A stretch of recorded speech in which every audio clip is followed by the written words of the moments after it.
Wind slammed sideways into the checkpoint booth, rattling the aluminum sign like loose bones. Storm lockdown had been declared an hour earlier, yet the base refused to sleep. Cranes groaned at the pier, forklifts blinked red through flooded concrete, and generators coughed before settling into a strained rhythm. Nights like this were dangerous not because of noise, but because of what failed quietly. My radio spat half words and static. On bad nights, training mattered more than nerves. You waited, you watched, you trusted discipline to be louder than fear. That's when the old man stepped out of the rain, as if the storm had misplaced him. Khaki pants soaked at the hems, a leather jacket worn thin by years no one could count. On his sleeve, a faded patch the color of ghosts, threads frayed into the shape of a talon, or maybe a wing. He walked with calm certainty, the kind that comes from knowing exactly where you are. Captain Daniel Kerr intercepted him 3 steps inside the vestibule. Dress blues under a poncho, clipboard tucked tight against his chest. He asked for paperwork before the man finished saying good evening. Then he kept asking. When he noticed the patch, a smirk bloomed, sharp and satisfied. By the time I moved closer, a ring of uniforms had formed. Marines, sailors, staff, sheltering from rain while pretending not to stare. The old man stood still, neither offended nor defensive, just tired. Kerr mistook tired for weakness. "You're not on the list. Restricted operations. Veterans don't walk in just because they tell stories." The old man didn't argue. His eyes drifted to the windows, where rain smeared pier lights into gray streaks. Then he glanced at the digital status board inside the lobby. Icons blinked amber along harbor routes like an unstable heartbeat. Most visitors saw lights. He saw patterns.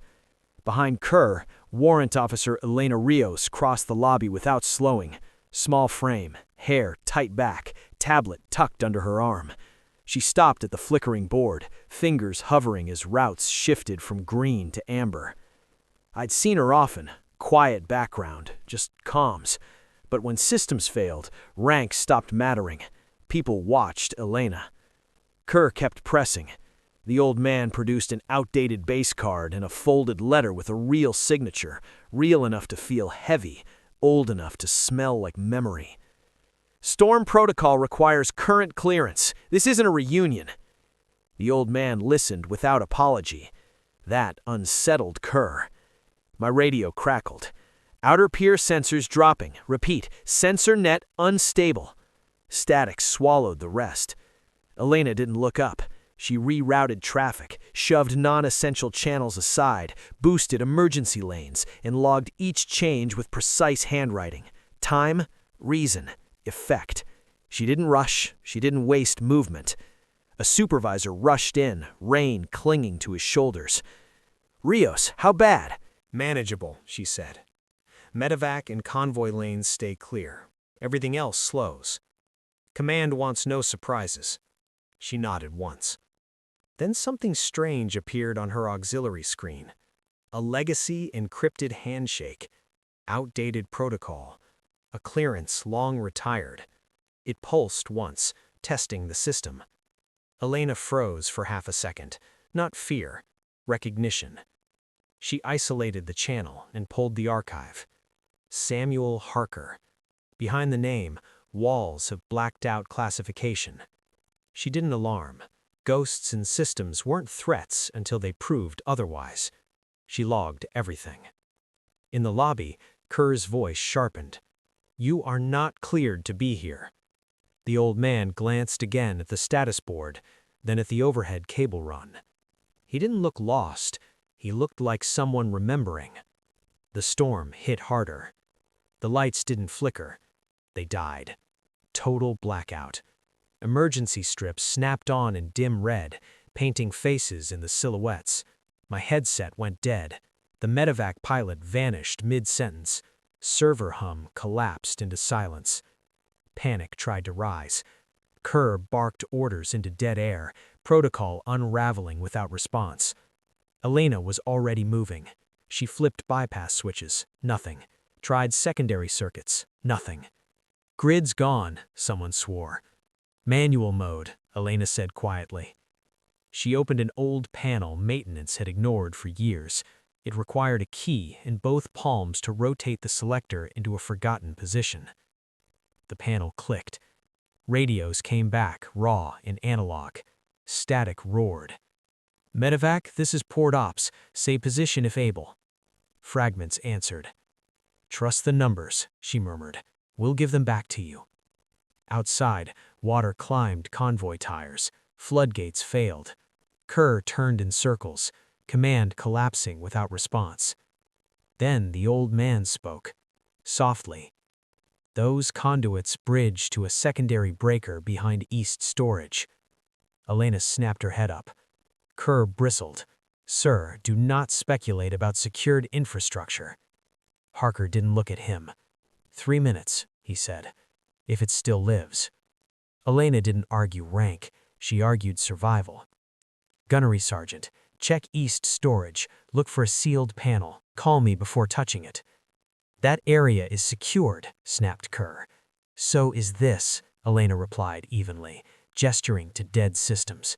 "And we're still here." The sergeant didn't hesitate. He vanished into the storm with 2 Marines. Elena rewired priorities by hand. Medevac at the top, everything else queued deep. Minutes stretched. "Holding altitude by instinct," the pilot said. "Hold pattern 3, don't chase the noise." The inner door burst open. "Ma'am," the sergeant said to Elena, soaked. "Panel's there." "Open slow," she said. "Half engage, count 15, then full." The emergency lights dimmed like the base inhaled. Then, something old woke beneath the concrete. Generators thrummed deep and steady. Consoles blinked alive. Floodgates answered. Sensors rejoined in broken clusters. Comms steadied. Convoy engines roared. The Medevac pilot's voice sharpened. "Data received. Coming in." No one cheered. We exhaled. Blast doors slammed open. The Naval Operations Commander entered with aides and the Sergeant Major. "Status," he said. Elena answered first. "Partial automation restored. Manual channels stable. Medevac holding. Convoy clearing." The commander nodded, then looked past her. "It's Samuel Harker." He blinked once, memory surfacing. "Pull everything on Harker," he told an aide. "Priority." "Sir, that triggers interlock." "Do it." The classified console chimed. Black bars swallowed history. 3 lines remained. Codename: Ghost Talon. Role: Lead Architect/Field Commander. Status: Retired, sealed. The room shifted. The commander stepped forward and saluted, clean, deliberate. "Sir, it's an honor." Harker returned a small nod. The commander turned to the room. "Some foundations are invisible. Tonight, one held." He looked at Elena. "You refuse to wait for the system to behave. Keep doing that." Respect arrived as not applause, but posture.